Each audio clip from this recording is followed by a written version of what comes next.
Baik, terima kasih Dr. Diki untuk pengantarnya. Bismillahirrahmanirrahim. Assalamualaikum warahmatullahi wabarakatuh. Selamat siang pada para senior, teman sejawat sekalian. Alhamdulillah pada siang hari ini kita bisa berkumpul dan sama-sama mengikuti kegiatan ilmiah yang insya Allah akan memberikan manfaat bagi kita dan juga pasien-pasien kita semua, dan kita dalam kondisi sehat. Untuk mempersingkat waktu, izinkan saya untuk langsung memulai presentasinya. Ya, jadi memang kasus yang diajukan ini menurut saya cukup menarik karena ada hasil-hasil yang tidak terlalu konklusif ya, tapi mungkin nanti karena ini adalah forum endokrinologis, jadi harapan saya nanti saya bisa juga kami mendapatkan masukan juga dari para teman sejawat sekalian. Jadi kita akan membahas mengenai dexamethasone suppression test. Di sini tujuannya adalah untuk memahami langkah diagnosis sindrom Cushing, kemudian memahami peran tes supresi dexamethasone pada sindrom Cushing dan membedakan penyebab sindrom Cushing. Gambar ini menunjukkan regulasi dari sekresi kortisol. Kalau teman-teman perhatikan di sini bahwa sekresi kortisol itu memiliki variasi diurnal ya. Jadi pada malam hari mulai dari sekitar jam 8 saat kita menjelang tidur sampai dengan menjelang subuh itu kadar kortisol adalah rendah-rendahnya, dan kemudian pada saat menjelang pagi hari dia sudah mulai meningkat dan puncak-puncaknya adalah pada sekitar jam 8 sampai jam 10 pagi. Mengapa ini cukup penting kita pahami? Karena ini nanti juga akan mempengaruhi atau memberikan memberikan kita pemahaman mengapa kita perlu memeriksa kortisol ada yang di pagi hari dan mengapa ada yang perlu di malam hari. Ya. Biasanya kita melakukan pemeriksaan kortisol di pagi hari pada kondisi di mana kita mencurigai ada suatu defisiensi kortisol. Jadi kita pada saat mencurigai ada defisiensi kortisol, kita akan melakukan pemeriksaan yang secara fisiologi dia harusnya tinggi-tingginya. Kalau dalam kondisi seperti itu dia tetap rendah, maka itu akan lebih menguatkan kita bahwa memang sudah terjadi defisiensi kortisol. Sebaliknya, kita melakukan pemeriksaan kortisol sewaktu di malam hari, di mana pada kondisi-kondisi di mana kita curiga terjadi hiperkortisolisme. Jadi kita justru periksa di mana kortisol itu rendah-rendahnya harusnya. Kalau dia tetap tinggi di situ, maka kemungkinan suatu hiperkortisolisme sangat besar. Meskipun kita tahu dengan adanya dexamethasone suppression test ini pemeriksaannya relatif mudah ya, cuma memang ya mungkin perlu pengambilan 2 kali kadang-kadang, namun kita dapat lebih akurat untuk mendiagnosis sindrom Cushing dibandingkan dengan pemeriksaan kortisol sewaktu. Nah, ini semua juga terjadi akibat pengaturan koordinasi antara sekresi ACTH dari hipofisis ya, sebelumnya CRH dari hipotalamus yang menstimulasi hipofisis untuk mengeluarkan ACTH dan kemudian akan merangsang kelenjar adrenal untuk mengeluarkan kortisol yang akan memberikan umpan balik ya. Dan prinsip umpan balik inilah yang seringkali kita gunakan untuk mendiagnosis gangguan pada sindrom Cushing. Bagaimana kita menginterpretasi kenaikan kortisol, bagaimana kita menginterpretasi penurunan ACTH dan kenaikan ACTH, ini semua menganut prinsip dari mekanisme umpan balik negatif dari CRH, ACTH, dan kortisol. Untuk sindrom Cushing, ya jadi merupakan satu grup kondisi yang disertai dengan tampilan klinis akibat peningkatan glukokortikoid. Kita bisa mengklasifikasikan menjadi eksogenus, cause ya, penyebab eksogen atau penyebab endogen.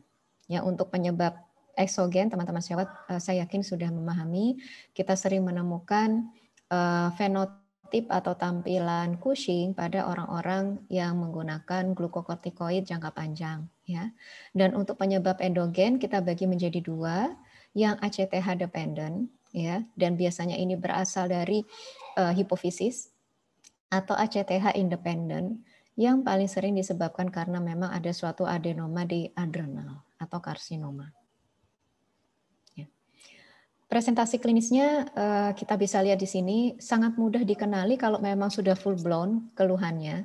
Mungkin nanti yang menjadi masalah kalau ternyata tidak semua gejalanya itu keluar, ya yang kita sebut dengan cyclic Cushing, tapi tidak kita bahas pada sesi kali ini, mungkin insya Allah pada kesempatan yang berikut.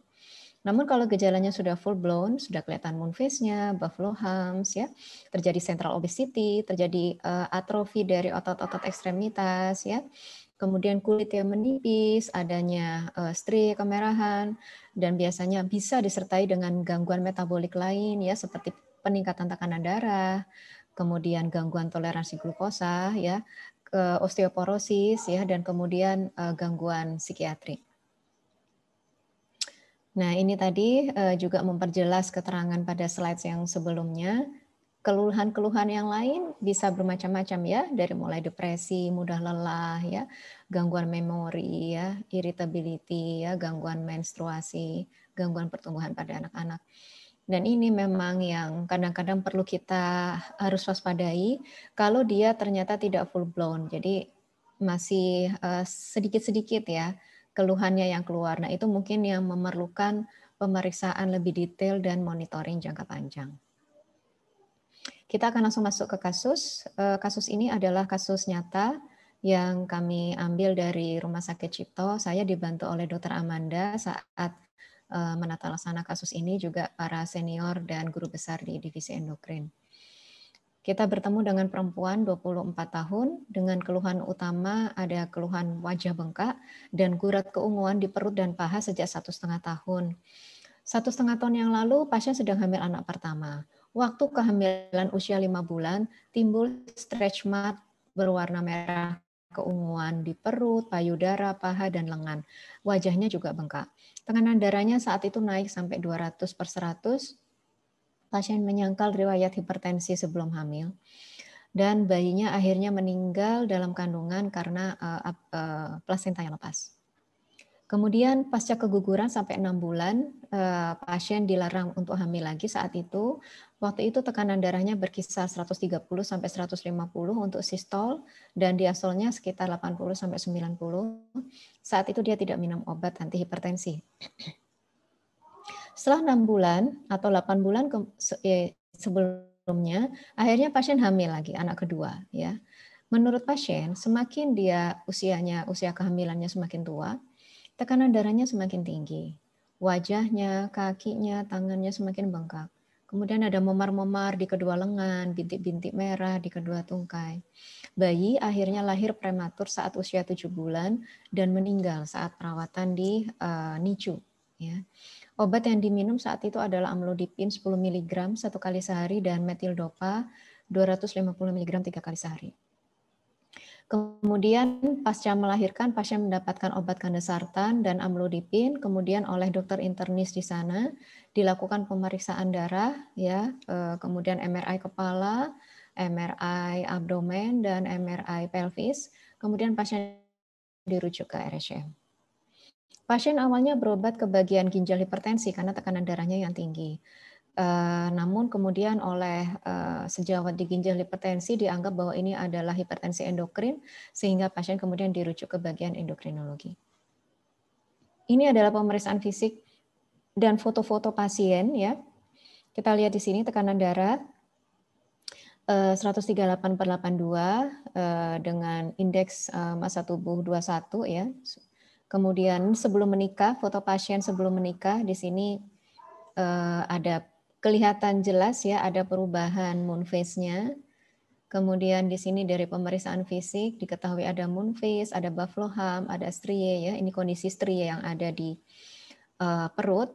Yang membedakan dia dengan strie biasa adalah salah satunya selain warna adalah lebarnya ya. Biasanya kalau lebih dari 1 cm bahkan mencapai 2 cm itu khas ke arah Cushing. Dan ini adalah hasil pemeriksaan laboratorium. Kita bisa lihat di sini pasien untuk elektrolit dalam batas normal ya, tidak ada hipokalemia. Kemudian HbA1c juga masih cukup baik, ada defisiensi vitamin D dan Nah, jadi pada saat itu setelah melahirkan anak kedua, ya, kemudian pasien menjalani serangkaian pemeriksaan. Oh maaf, ini waktu masih hamil, waktu masih bulan Juni tahun 2020 ya, masih hamil. Dokter sempat melakukan pemeriksaan kortisol pagi.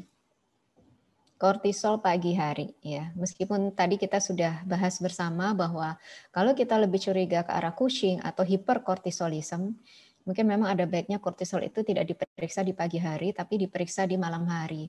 Kalau tidak memungkinkan karena laboratorium sudah tutup di sore hari, kita memeriksakannya bisa di sore hari. Jadi kita periksanya pada saat kortisol itu sudah cenderung menurun. Namun ini kita lihat juga cenderung meningkat ya dari batas atas. Nah, saat itu oleh dokter di sana juga langsung diperiksakan ACTH. Ya, hasilnya adalah 8 dengan nilai normal 6 sampai 50 pikogram per mililiter.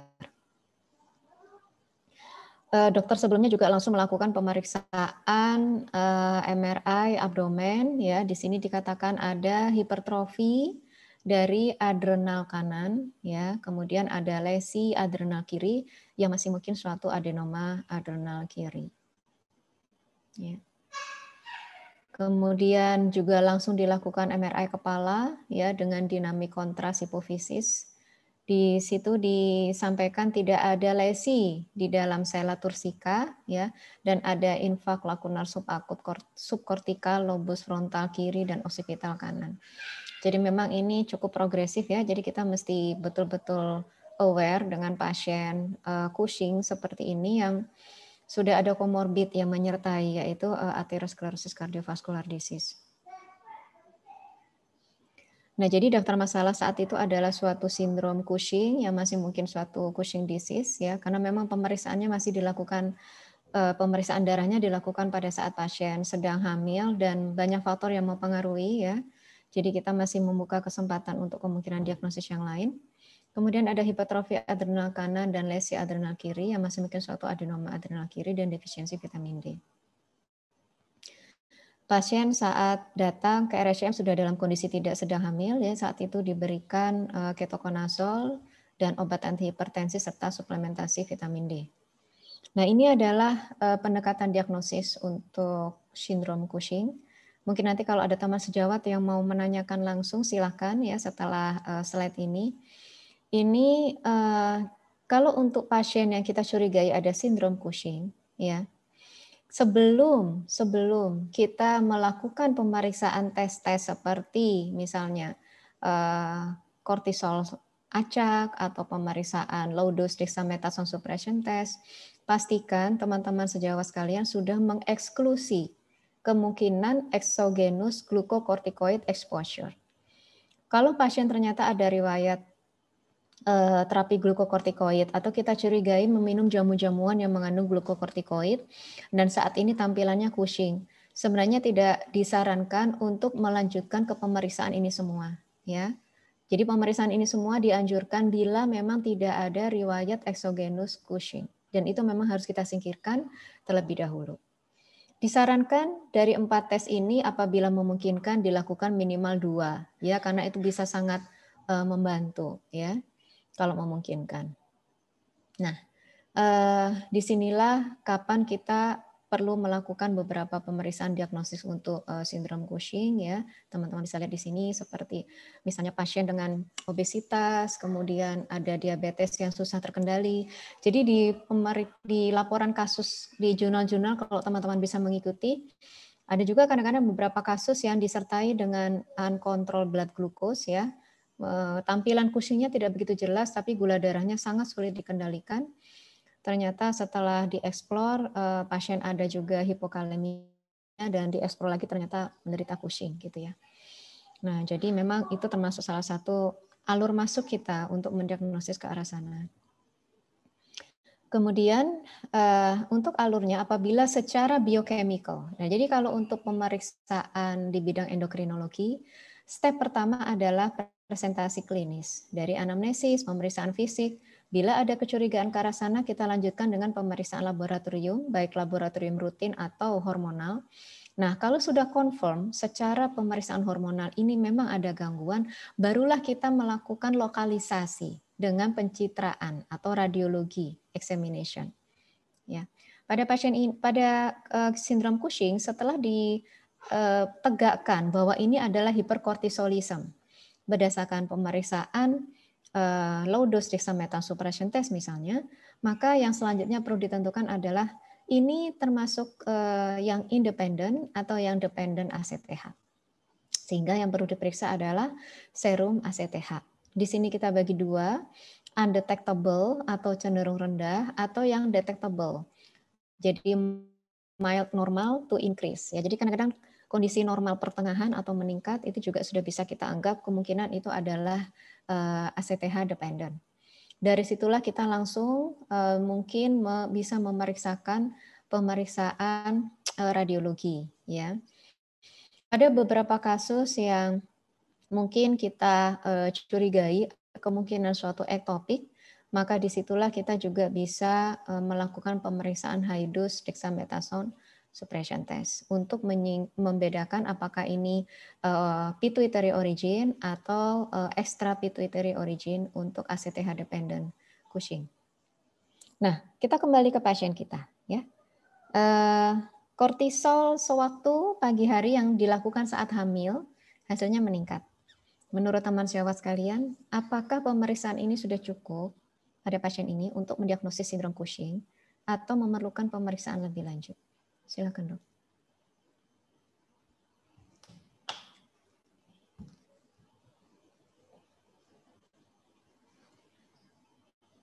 Silakan, Dok. Silakan, Dok. Boleh raise hand, ngomong langsung atau mau ditulis di chat juga boleh, Dok. Sekali ya, silakan kalau mau tulis di chat juga boleh. Izin berkomentar, Dok. Oh, ya, silakan, Dokter Tania. Iya, memang ada kekurangan dari hasil pemeriksaan kortisol ini ya. Kalau kita curiga hiperkortisol, tadi Dokter Dias juga sudah menyampaikan harusnya kita periksa sore atau malam, di mana irama sirkadiannya harusnya kita harapkan rendah.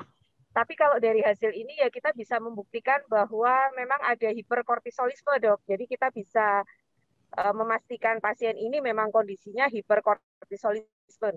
Jadi memang ada sindrom Cushing, meskipun kita belum bisa menentukan kausanya itu di mana, jadi etiologinya di mana. Saya setuju yang A, Dokter, kalau saya. Baik. Terima kasih, Dok. Ya. Terima kasih, Dokter Tania, masukannya, Dok. Iya, jadi memang ini sangat dipengaruhi juga dengan kondisi fasilitas di rumah sakit atau di tempat kita bekerja ya, Dok.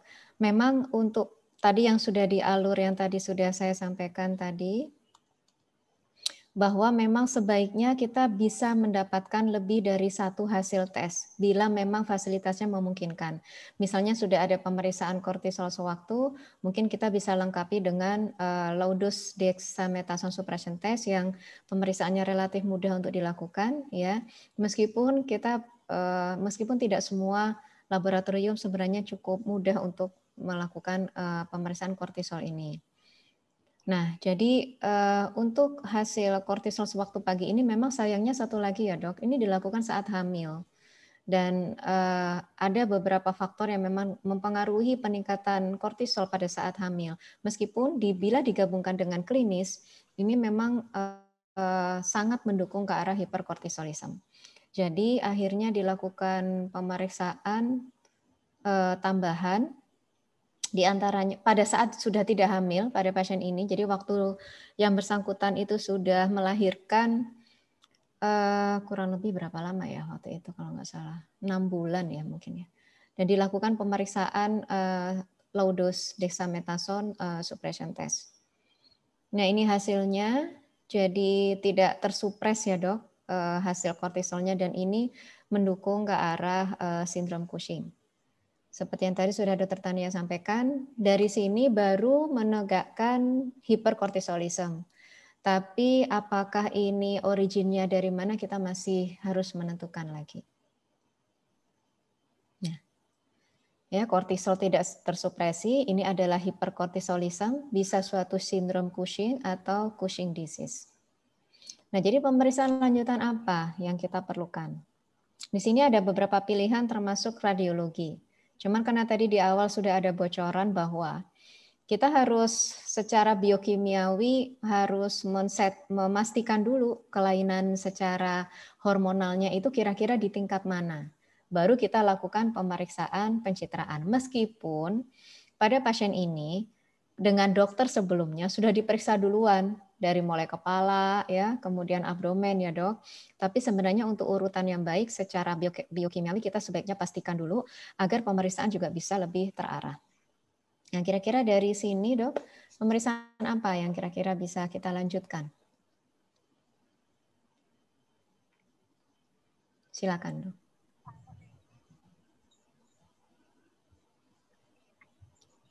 Dari hiperkortisolisme, kita perlu menentukan ini Cushing syndrome atau Cushing disease, dan itu bisa kita bedakan dengan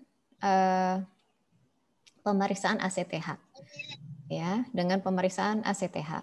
Apakah ini ACTH dependent ya yang biasanya berasal dari pituitary origin atau extra pituitary atau kalau dia ektopik, ataukah ini independent yang biasanya berasal dari adrenal origin. Nah, pemeriksaan ACTH sebenarnya sudah dilakukan pada pasien juga saat hamil. Nah, sayangnya saat hamil saat itu hasilnya adalah 8, jadi normal rendah.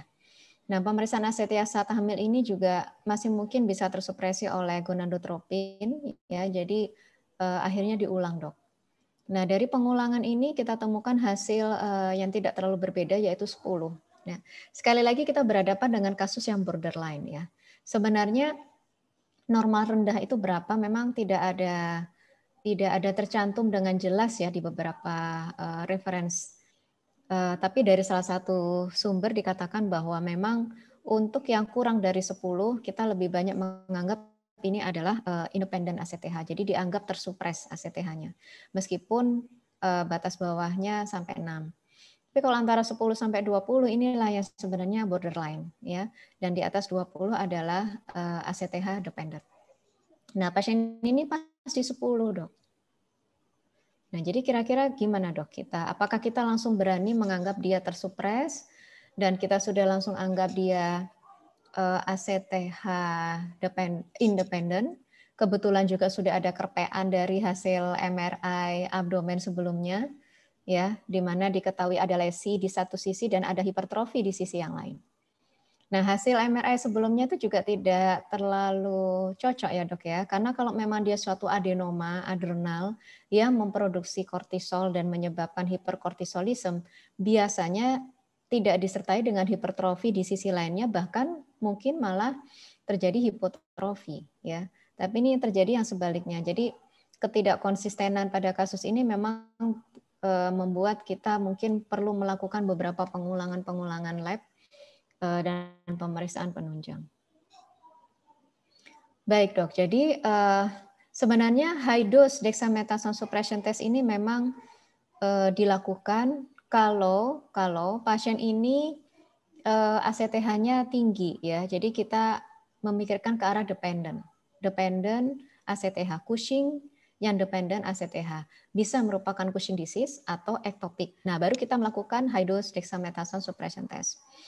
Namun pada kasus ini bisa dicoba untuk dilakukan juga pada kasus-kasus di mana borderline untuk membedakan sebenarnya ini lebih ke independen atau ke dependent. Dan pada kasus ini kita lihat dia tidak tersupres ya, Dok. Kalau kita melihat di alur reference secara umum, kondisi seperti ini diarahkan ke ectopic Cushing.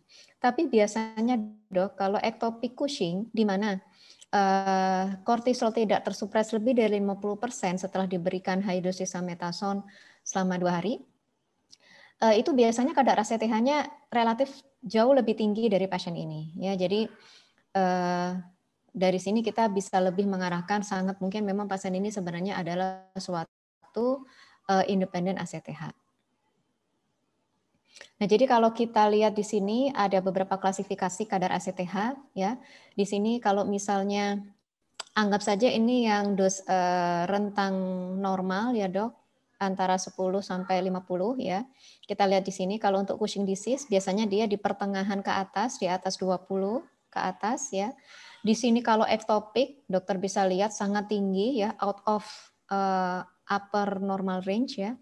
Dan di sini kalau dia dari adrenal origin, dia biasanya tersupres di bawah 10.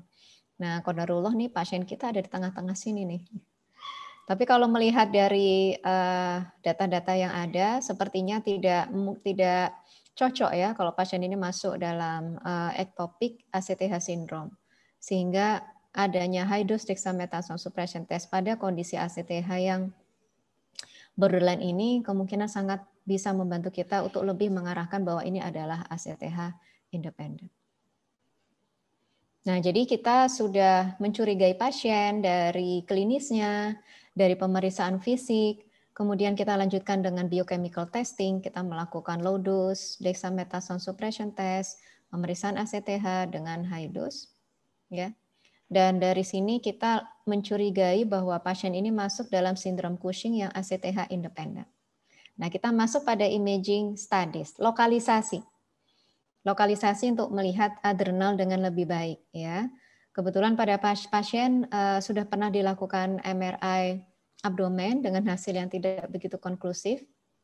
Akhirnya dari tim kita putuskan untuk melakukan ulang, bukan MRI lagi, tapi CT scan abdomen multifase dengan kontras, dan dilihat di situ bagaimana derajat penangkapan kontrasnya untuk lebih memastikan, ya.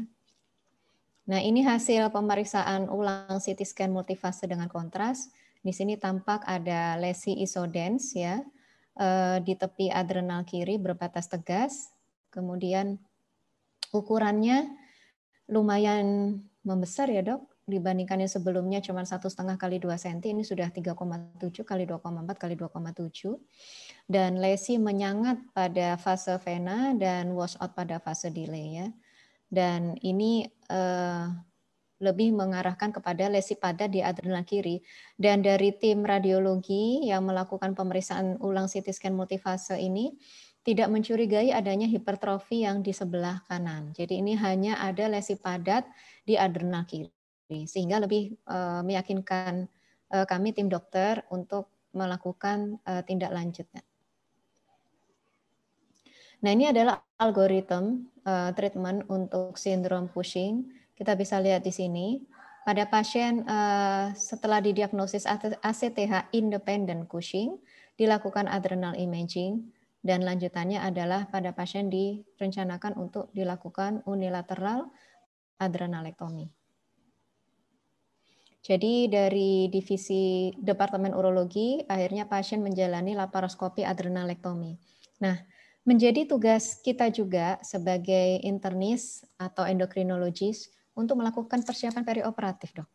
Kalau memang sumber utamanya adalah dari adenoma adrenal tersebut, kemudian post-op langsung kita angkat, akan sangat berisiko terjadinya insufisiensi adrenal akut atau krisis adrenal.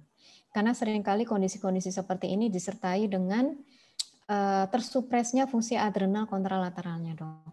Sehingga mungkin menyerupai seperti perioperatif pada kasus-kasus operasi transvenoid pada adenoma hipofisis ya dok. Jadi diberikan protokol hidrokortison ya dimulai dari H0 sampai dengan kita tapering bertahap ya sambil melihat ada tidaknya tanda-tanda krisis adrenal atau insufisiensi adrenal.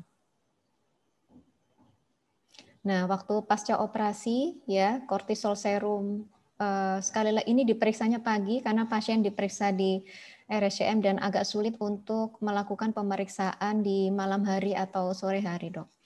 Jadi terpaksa kita memeriksanya di pagi juga, tapi ini memang sesuai karena pasien pada saat adrenalnya sudah diangkat, harapan kita dia akan turun ya. Akan kecenderungan terjadi defisiensi atau insufa adrenal, maka kita periksanya pagi. Jadi kalau tadi saat dia masih belum operasi kita sebaiknya periksanya sore atau malam, setelah operasi diperiksanya justru pada pagi hari. Nah ini juga hasilnya cukup rendah ya, menandakan insya Allah operasinya berhasil, terangkat semua ya. Justru pasien harus mendapatkan mempertahankan dulu suplementasi hidrokortisonnya pada saat pulang rawat. Nah ini simpulan dari kasus yang saya bawakan. Jadi sebenarnya sindrom Cushing pada kehamilan jarang ditemukan ya dok. Karena sebenarnya juga Cushing ini biasanya disertai dengan hiperandrogenisme yang membuat ibu tersebut menjadi infertil. Tapi pasien ini luar biasa, sempat hamil 2 kali ya dok dengan kondisi sindrom Cushing. Dan pada pasien ini pendekatan diagnosisnya dilakukan diulang pasca melahirkan. Dan untuk pemeriksaan low dose dexamethasone suppression test dilakukan untuk mengkonfirmasi ada tidaknya hiperkortisolisme pasca melahirkan.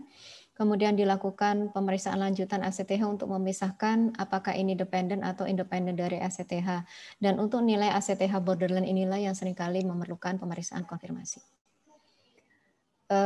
Baik, Dr. Diki, mungkin keterbatasan waktu kita bisa berikan sesi diskusi sebentar sebelum masuk ke kasusnya Dr. Diki mungkin ya. Silakan Dr. Diki. Ya, baik, terima kasih Dr. Dia. Silakan senior rekan jelas sekalian kalau ada pertanyaan atau komentar atau sharing pengalaman pengelolaan pasien Cushing. Sambil nunggu dok, ini ada pertanyaan dari Dr. Tania dok di chat box. Pada iatrogenic Cushing, kortisol saat kita periksa justru akan sangat rendah sekali dan ACTH-nya juga rendah gitu dok. Kapan kira-kira aksesnya akan normal lagi dok setelah steroidnya dihentikan? Baik. Iya, jadi memang izin dok sebenarnya nanti topik yang Dokter Tania tanyakan itu nanti akan dibahas di Jakarta Endocrine Making, betul ya Diki ya? Termasuk salah satu topik yang sengaja kami angkat pada Jakarta Endocrine Meeting minggu depan kalau nggak 2 minggu lagi ya dok. Tapi secara umum memang bagaimana kembalinya aksis itu sangat dipengaruhi oleh derajat lamanya pasien terpapar dengan hiperkortisolisme ya, dan dan intinya kita tidak boleh terburu-buru menurunkan suplementasi hidrokortisonnya selama kadar kortisol paginya itu masih rendah dok.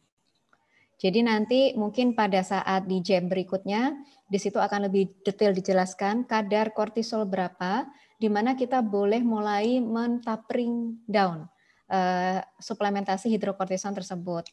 Jadi kalau misalnya nih kortisolnya masih diperiksa masih cukup rendah-rendah seperti ini, ya nggak apa-apa dikasih terus aja gitu dok.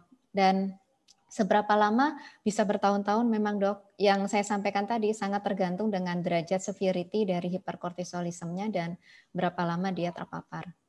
Ada kasus yang waktu itu kami kelola yang bersangkutan pernah menjalankan diagnostik dari Singapura, tapi karena waktu itu tidak memutuskan ke Singapura lagi, akhirnya kita lakukan operasi dan 2 tahun setelah operasi baru kortisolnya itu kembali normal. Itu pun masih dengan hidrokortison 10 mg sehari. Akhirnya kita masih tapering down dan pasien sekarang masih mendapatkan hidrokortison 2 kali 5 mg sehari dengan kadar kortisol yang normal. Mungkin itu yang bisa saya sampaikan Dr. Diki. Terima kasih. Dok, mungkin menyambung yang tadi pernyataan Dr. Dia dok, kan pasien masih dalam terapi hidrokortison. Terapi hidrokortison ini akan mempengaruhi kadar kortisol darah pagi yang kita periksa itu nggak dok, yang kita monitoring? Oh ya, jadi sebenarnya untuk mungkin pemeriksaan kortisol itu betul-betul menggambarkan kortisol endogen ya dok. Menggambarkan kortisol endogen tidak dipengaruhi oleh hidrokortison yang kita berikan. Gitu. Jadi kita nggak usah khawatir untuk pasien-pasien yang masih dalam suplementasi hidrokortison, monitor kadar kortisol. Nah, awal-awal mungkin sebulan boleh. Nanti kalau sudah dalam jangka panjang bisa setiap 2 bulan kita bisa lihat.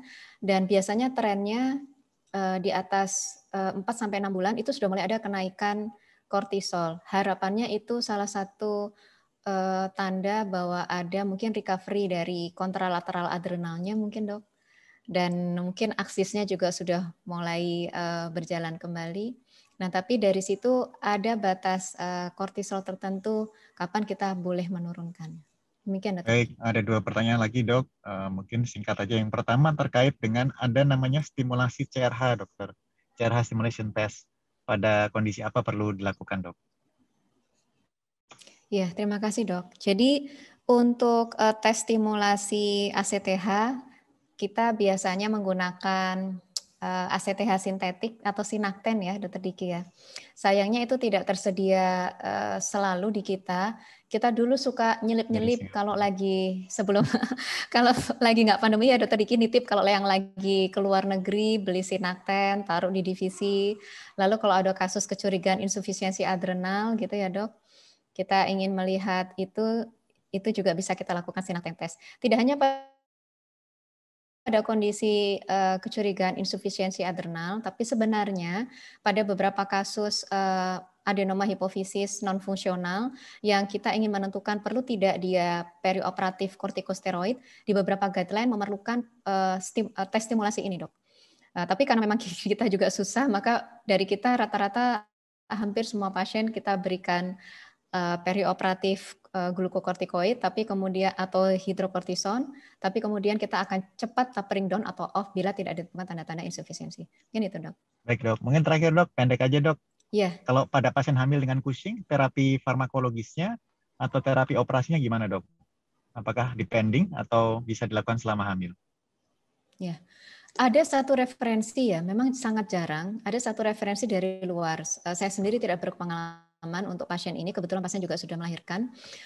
Bisa kalau memang dianggap bahwa tindakan operasi itu bisa bisa lebih banyak manfaatnya dibandingkan risikonya, itu dilakukan di trimester kedua.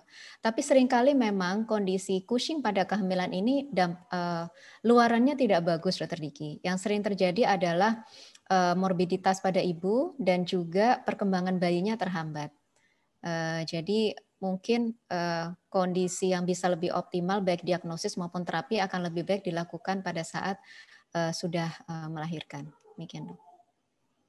Baik, terima kasih banyak Dokter Dia untuk sharingnya yang luar biasa untuk kita semua Dok. Karena keterbatasan waktu Dok, kita lanjut ke kasus kedua mungkin ya Dok. Ya, silakan, nanti kalau Dr. masih Diki. ada waktu mungkin bisa lagi di akhir sesi. Karena jam 2:10 udah diminta pindah nanti. Baik, terima kasih Dokter Dia. Saya izin share screen. Ya, senior kan jawab sekalian, saya mendapatkan tugas sebenarnya mengenai prolong fasting test. Judulnya saya sedikit ubah sebenarnya mengenai 72-hour fast test untuk pendekatan diagnosis pada hipoglikemia pada pasien tanpa diabetes. Jadi sebenarnya nanti untuk sharing aja, kita akan dengarkan juga masukan dari teman-teman semua sebenarnya. Monitor dari panitia, alur diagnosis, dan khususnya di fasting test. Mungkin sebelum dimulai ya dok, mungkin boleh nggak sedikit tanya gitu. Seberapa sering dokter sekalian gitu mendapatkan pasien hipoglikemia pada pasien non-diabetes? Boleh dok, siapa dok? Langsung aja komentar, boleh dok, silahkan. Dokter Tania sering nggak dok di Semarang dok?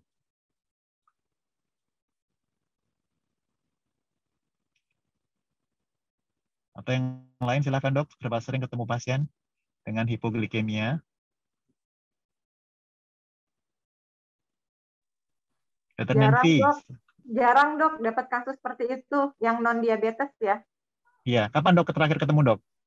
Kayaknya sangat jarang, kayaknya udah lama banget. Kayaknya apa nggak pernah dapat ya? Pernah pernah dapat waktu PPDS. Ya ada satu kasus. Ya, baik, terima kasih Dokter Nenvi. Terima kasih dok. Ya. Jadi memang kasus-kasus dengan hipoglikemia non-diabetes ini seringkali jarang ya ditemukan ya. Dan pada beberapa kondisi tertentu memang perlu dilakukan tes yang in-depth untuk mengetahui penyebabnya. Ini sedikit ilustrasi kasus untuk pemicu aja sebenarnya dok.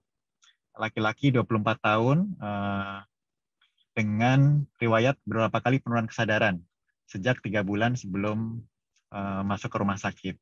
1 tahun terakhir sering bolak-balik hipoglikemia, kemudian timbulnya spontan sebenarnya. Gula darahnya di antara 37 sampai 54. Kemudian ini seringkali timbul gitu dan makin lama makin sering ditemui. Ini pasien dikonsul ke poliendokrin. Saya memang nggak tampilkan datanya secara in-depth, ini untuk pemicu saja. Kira-kira boleh minta pendapat dari dokter nggak dok? Untuk kasus-kasus seperti ini, kira-kira dokter perlu data apa lagi? Dan kemudian pemeriksaan apa yang sebaiknya dilakukan untuk kasus seperti ini? Silakan dok, kalau ada komentar, masukan, kira-kira perlu periksa apa lagi, data apa yang perlu dilengkapin kalau kasus datang dengan hipoglikemia berulang.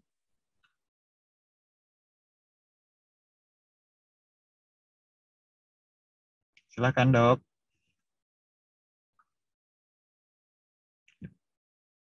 Dokter Nenvi mau komentar, Dokter Nenvi? Atau yang lain juga silakan, Dok. Kalau mau komentar langsung aja.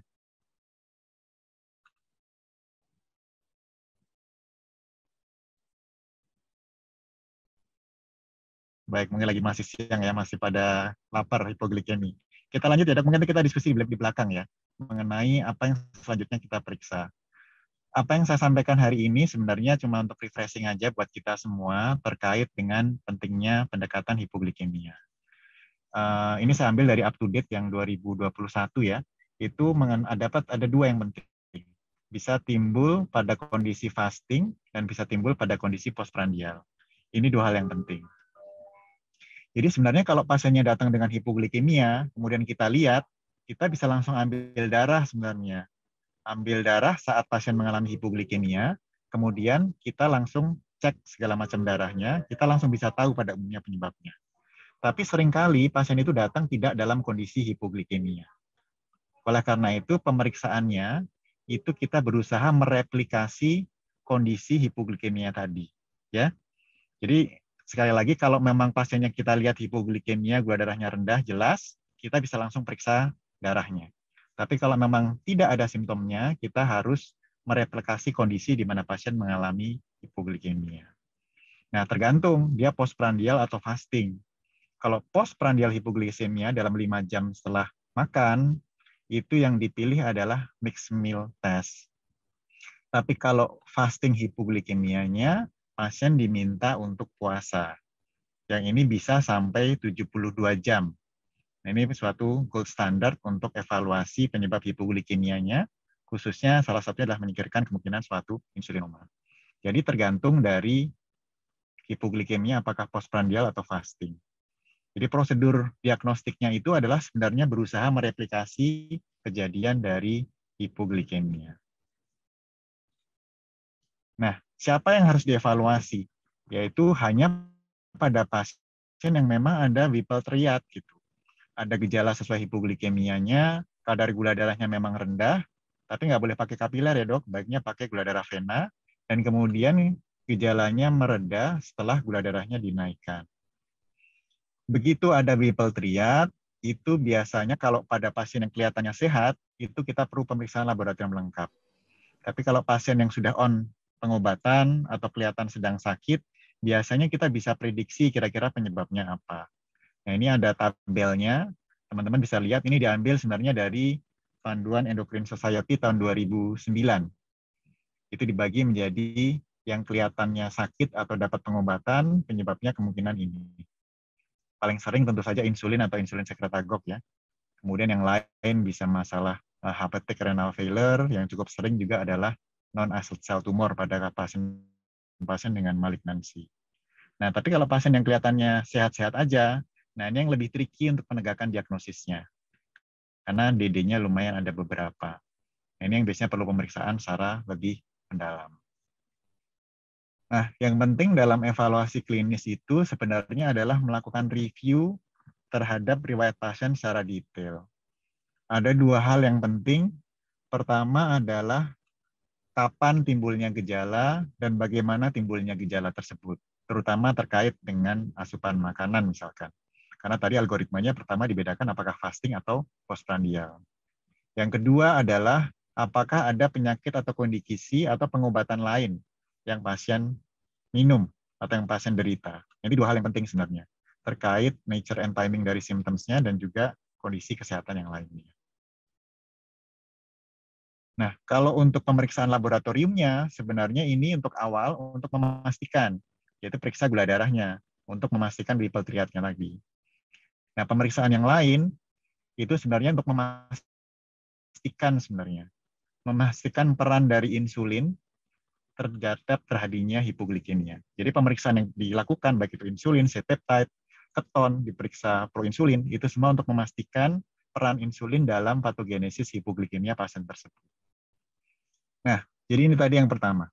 Kalau kita lihat pasiennya hipoglikemia, gula darahnya sudah jelas hipo pasiennya, boleh langsung diperiksakan saat itu juga. Bisa dengan pemeriksaan glukosa, insulin, C-peptide, beta hidroksibutirat, proinsulin, Dan juga kalau di luar dikerjakan screening terhadap SU dan glinit. Bisa juga diperiksa antibodi insulin, tapi kalau antibodi insulin nggak harus hipoglikemia pasien. Jadi diperiksa beberapa pemeriksaan itu. Nanti mungkin kita di belakang kita diskusikan kalau masih ada waktu. Proinsulin kita sepertinya kita jarang periksa ya di Indonesia ya, dan ini juga screening ini sepertinya tidak available. Tapi kalau nanti ada teman-teman yang punya pengalaman melakukan pemeriksaan proinsulin dan screening dari SU dan glinit ini bisa sharing nanti di sesi diskusi. Nah ini sedikit sebelum masuk ke fasting test, ini mixed meal diagnostic test untuk mencari yang postprandial hypo. Itu pasien biasanya diminta untuk melakukan untuk makan makanan bukan makanan cair ya. Jadi nggak boleh diberikan cairan glukosa gitu. Dilakukan makanan non cair, makanan padat biasa, kemudian diobservasi 5 jam. Darahnya diambil 30 menit sebelum dan 30 menit selama observasi selama 5 jam. Semua hasil gula darah dikirim untuk analisis, tapi kadar insulin, C-peptide, dan proinsulin hanya dikirim kalau yang gula darahnya di bawah 60. Jadi untuk penghematan juga dari biayanya, hanya dikirim yang diperiksa insulin, C-peptide, proinsulin ini kalau gula darahnya di bawah 60. Kalau gula darahnya diperiksa terus. Kalau interpretasi mixed meal test kita nggak akan banyak bahas, tapi intinya kurang lebih sama lah dengan interpretasi hasil dari yang fasting period. Bedanya apa? Bedanya kalau proinsulin kita nggak periksa pada mixed meal test, karena dia bisa half-life-nya lebih lama gitu, bisa sampai lebih dari 2 jam setelah makan pun masih ada, jadi kita nggak periksa proinsulinnya. Nah, sekarang kita masuk ke topik kita hari ini mengenai yang evaluasi fasting. Sebenarnya fasting 72 jam itu nggak harus selalu dikerjakan sebenarnya. Kalau pasiennya sudah mengalami hipoglikemia setelah pasiennya puasa, itu cukup saja lakukan observasi di klinik atau di rumah sakit ya, terutama setelah makan ya, terakhir makan malam lalu dievaluasi. Dilihat apakah ada episode simptomatik hipoglikemia. Tapi selama supervisi ini perlu dilakukan pemeriksaan gula darah secara serial. Kalau ada gejala sesuai dengan hipoglikemia, gula darahnya di bawah 55, langsung lakukan pengukuran tadi. Saya singkat ya. Glukosa, insulin, C-peptide, beta-hidroksibutirat, dan proinsulin. Ini lakukan pemeriksaannya. Jadi nggak perlu dilakukan 72-hour fasting. Tapi kalau misalkan pasien tidak mengalami hipoglikemia, atau memang ada kecurigaan yang tinggi, misalkan untuk insulinoma atau penyebab yang lain, itu lanjutkan dengan puasa 72 jam. Nah, sebenarnya puasa 72 jam ini adalah untuk memprovokasi sebenarnya. Memprovokasi respon homeostasis yang mempertahankan gula darah tidak turun. Jadi orang kalau normal, begitu tidak ada asupan makanan puasa 40-48 jam, otomatis akan terjadi proses gluconeogenesis. Otomatis akan terjadi proses ketogenesis misalkan. Nah ini peran insulin penting. Kalau dia insulinnya tinggi, otomatis pembentukan ketonnya akan terhambat. Nah kalau pasiennya insulinnya tinggi, pembentukan keton terhambat, glikogenolisisnya juga terhambat. Akibatnya cadangan glikogennya masih akan tinggi. Nah, nanti waktu di akhir tes diberikan glikogen pada pasien-pasien yang insulinnya tinggi, misalkan pada insulinoma, itu nanti gula darahnya akan naiknya cepat sekali dibandingkan pasien-pasien yang penyebab hipoglikemianya bukan karena kadar insulin yang tinggi. Jadi sebenarnya fisiologis saja, berdasarkan fisiologis tubuh manusia diciptakan tes yang 72 jam ini. Jadi protokolnya 72 jam itu apakah harus di rumah sakit terus? Ini protokol diambil dari Mayo Clinic, itu boleh dimulai dari rumah biasanya. Pasien puasa di malam hari, kemudian paginya bisa masuk ke rawat jalan atau dirawat inap kalau memang perkiraannya akan sampai 72 jam. Nah, ini persiapannya harus dilakukan pencatatan terhadap semuanya, makanannya dan lain sebagainya. Kemudian semua pengobatan yang tidak penting sebaiknya dihentikan. Pasien boleh minum, tapi nggak boleh minuman yang ada kalori atau kafein. Pasien yang tetap aktif boleh tetap beraktivitas selama bangun. Nah, protokolnya adalah dilakukan pemeriksaan gula darah tadi. Glukos, GI, CPB ya, glukos, insulin, C-peptide, proinsulin, dan beta-hidroksibutirat. Setiap 6 jam, sampai gula darahnya di bawah 60. Kalau sudah 60, dilakukan tiap 1-2 jam. Tapi nggak semua hasil darahnya ini dikirim untuk pemeriksaan insulin, C-peptide, proinsulin ya. Hanya gula darah yang di bawah 60 dilakukan pemeriksaan insulin, C-peptide, dan proinsulin. Kapan dihentikan tesnya? Pertama, kalau gula darahnya sudah di bawah 45. Atau pasien punya simptom atau sign dengan hipoglikemia, atau 72 jam sudah lewat, atau kalau glukosa konsentrasinya kurang dari 55 disertai dengan gejala Whipple triad atau gejala hipoglikemia. Nah, saat ini boleh dihentikan tesnya. Nah, endpoint-nya setelah selesai dihentikan fastingnya, dilakukan pemeriksaan tadi. Plasma glukos, C-peptide, insulin, proinsulin, dan beta hidroksibutirat. Kalau ada, bisa lakukan screening hypoglycemic agent. Tapi mungkin kalau di Indonesia kita kebanyakan singkirkan ini dari anamnesis ya. Nah, kemudian diberikan 1 mg glukagon intravena. Ini sayangnya juga di Indonesia tidak ada. Kemudian diukur tiap 10, 20, dan 30 menit kemudian. Baru kemudian pasien diberikan makan. Ya, jangan lupa jangan langsung diberikan makan, tapi kita mau lihat dulu respon terhadap pemberian dari glukagon. Ini contoh pasiennya. Pasien tadi dilakukan prolong fasting test saat ke 29 jam, mulai hipoglikemia 34, diperiksa insulinnya masih tinggi 5,45, si peptidenya juga masih tinggi 0,42. Ini tidak dilakukan injeksi glukagon karena kita tidak punya glukagon, langsung diberikan di 40, klinis pasien perbaikan, tes, kemudian dilanjutkan. Selesai tesnya. Nah, interpretasinya apa? Karena waktu nanti kita diskusikan di belakang mungkin ya, karena waktunya tinggal sebentar lagi. Nah, ini terkait dengan plasma insulin, interpretasinya. Jadi kalau gula darahnya sudah sangat rendah, itu seharusnya plasma insulinnya akan turun di bawah 3 atau bahkan 0 pada pasien tadi, sampai tidak terdeteksi pada beberapa kasus. Pada pasien masih ada, tapi masih lumayan tinggi. Jadi kita lihat penelitiannya. Dari studi yang dilakukan, ternyata nilai titik potong 3 ini bisa membedakan gitu. Jadi kalau gula darahnya turun di bawah 55, insulinnya kurang dari 3, artinya sepertinya bukan insulinoma. Tapi kalau insulinnya lebih dari 3, gula darahnya di bawah 25 atau lebih rendah, dia kemungkinan adalah insulinoma. Itu untuk insulin, lebih mudah untuk interpretasinya. Kedua, C-peptide juga sama. Kalau gula darahnya sudah turun di bawah 45, di bawah 45 ini ya, dok, itu nilai titik potongnya dipakai 0,2. Jadi pasiennya 0,45, jadi memang tinggi, jadi lebih mengarahkan kepada suatu insulinoma. Kemudian proinsulin. Ini juga sama, kurang lebih, tapi saya sendiri belum ada pengalaman melakukan pemeriksaan proinsulin ini, paling cuma C-peptide dengan insulin, ini pakai angkanya 5.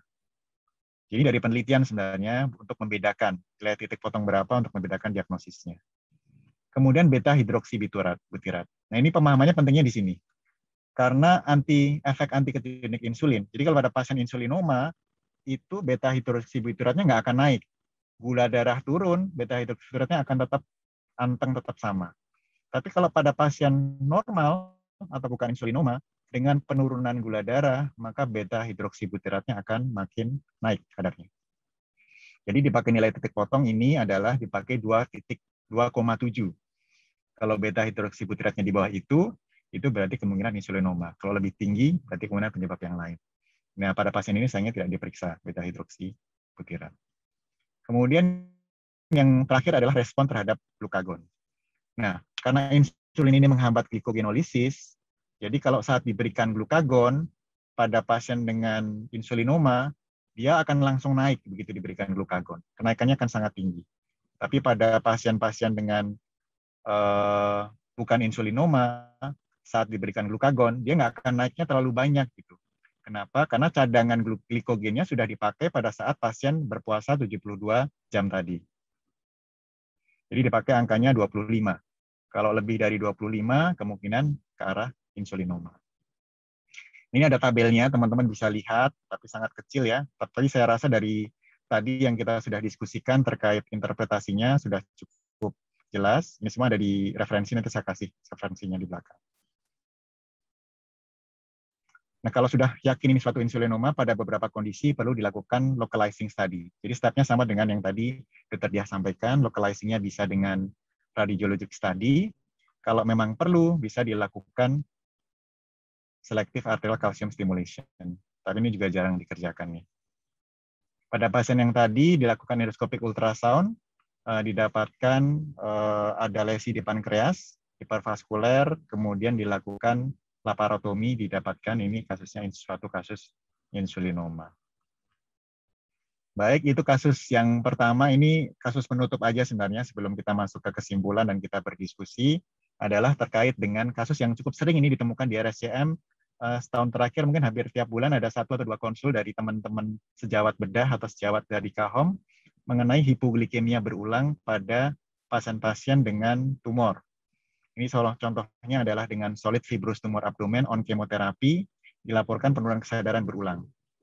Tapi pada pasien ini tidak perlu dilakukan fasting 72 hour karena pasien tidak makan 5 jam, 6 jam, pasien sudah mengalami hipoglikemia. Saat diperiksa gula darahnya 32, insulinnya bahkan tidak terdeteksi. Kira-kira penyebabnya apa? Teman-teman sekalian, rekan-rekan sejawat sekalian, penyebab dari hipoglikemia pada pasien ini. Dan kira-kira pemeriksaan lanjutan apa yang perlu dilakukan? Nanti bisa kita diskusikan ya. Jadi untuk kesimpulan, sebenarnya kalau pada pasien non-diabetes ini relatif jarang. Yang penting adalah kalau ada Whipple triad, kita lanjutkan dengan diagnostic approach-nya. Pemeriksaan gula darah yang bisa kita lakukan, pemeriksaan darah, yaitu glukosa, insulin, C-peptide, dan beta-hidroksibutirat. Kalau perlu bisa ditambahkan misalnya proinsulin. Pemeriksaannya kapan? Kalau sudah ketahuan hipoglikemia, bisa kita lihat jelas ada Whipple triad, boleh saat itu juga dilakukan pemeriksaan.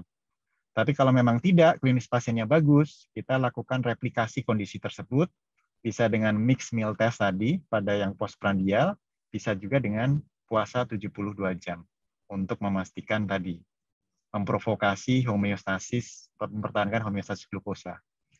Baik, saya rasa ini slide terakhir saya. Terima kasih. Kalau teman-teman mau baca, ini bisa baca di up to date ini. Ada hipoglikemia in adult without diabetes mellitus, sangat jelas sekali penjelasannya. Kurang lebih sama lah dengan apa yang disampaikan di panduan endokrin tahun 2009. Tapi menurut saya lebih mudah dipahami yang di up to date ini. Baik, terima kasih. Sekarang kita masuk ke diskusi. Silakan dok, kalau ada pertanyaan, kita ada waktu 7 menit lagi. Nah, belum ada pertanyaan. Silakan dok, ada pertanyaan, ada komentar terkait kasus yang terakhir misalkan tadi. Kita sering kali ketemu sekarang pasien yang dengan malignansi ya, dengan malignansi dan dengan hipoglikemia. Ada komentar atau pertanyaan dok? Dokter Dia, mungkin silakan dok, ada komentar dok, tambahan. Bukan komentar ya, mungkin memicu saja, siapa tahu dari sini ada pertanyaan gitu dari yang lain. Jadi betul Dokter Diki ya, mungkin karena seringkali di rumah sakit rujukan seperti yang tempat kita bekerja sekarang, juga mungkin teman-teman sejawat sekalian, kasus malignansi itu sudah mulai banyak ya. Dan seringkali ada episode-episode hipoglikemia gitu ya. Jadi saya rasa dengan pemahaman yang sudah disampaikan Dokter Diki tadi, bagaimana fisiologi keseimbangan antara glukosa, insulin, beta-hidroksibutirat, C-peptide, itu menurut saya sangat mudah untuk dipahami, pemeriksaannya juga sederhana, dan itu mungkin bisa diterapkan. Mungkin juga mengingatkan supaya memikirkan terlebih dahulu aspek lain sebagai penyebab hipoglikemi pada pasien-pasien dengan malignansi, sebelum kita memikirkan ke arah insulinoma tadi. Itu aja Dr. Diki, terima kasih. Baik, terima kasih Dr. Dia. Ya, di RSM cukup banyak ya dok yang pasien-pasien dengan malignansi yang sekarang datang dengan hipoglikemia, memang penyebabnya multifaktorial. Nah, salah satu kendala yang terkait dengan pertanyaan juga oleh Dr. Teguh adalah pemeriksaan. Pemeriksaan itu kan kebanyakan tidak ditanggung oleh BPJS sebenarnya. C-peptide tidak ditanggung. Tapi sebenarnya kan insulin ditanggung. Kalau di RSM ditanggung ya Dr. Dia ya, kalau nggak salah ya. Ditanggung. Insulin ditanggung. Jadi memang paling mudah ya kalau mau diperiksa, pasien waktu kalau teman-teman bisa lihat sedang hipo, langsung aja periksa insulin dengan gula darahnya. Kalau bisa ditambahkan tadi beta-hidroksibutiratnya kita lihat.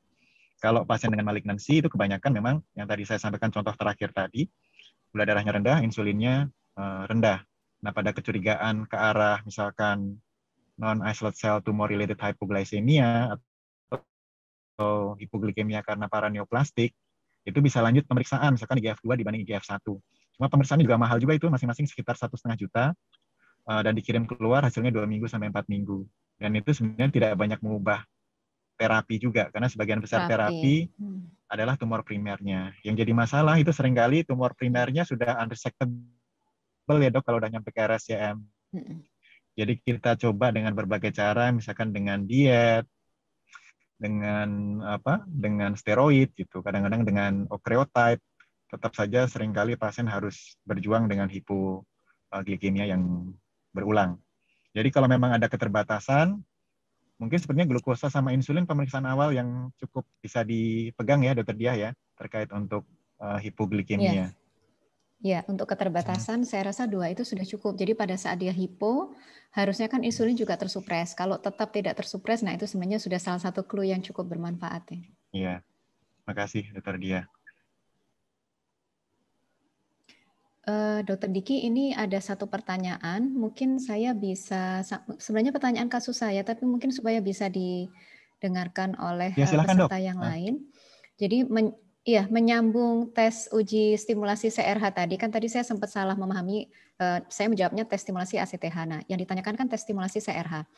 Tes stimulasi CRH ini untuk membedakan apakah dia itu dari adrenal origin atau pituitary origin. Jadi kalau kita sudah melakukan pemeriksaan ACTH, tapi ACTH-nya borderline, kita susah tuh bedain antara adrenal origin atau pituitary origin. Nah, itu bisa dibantu dengan tes stimulasi CRH.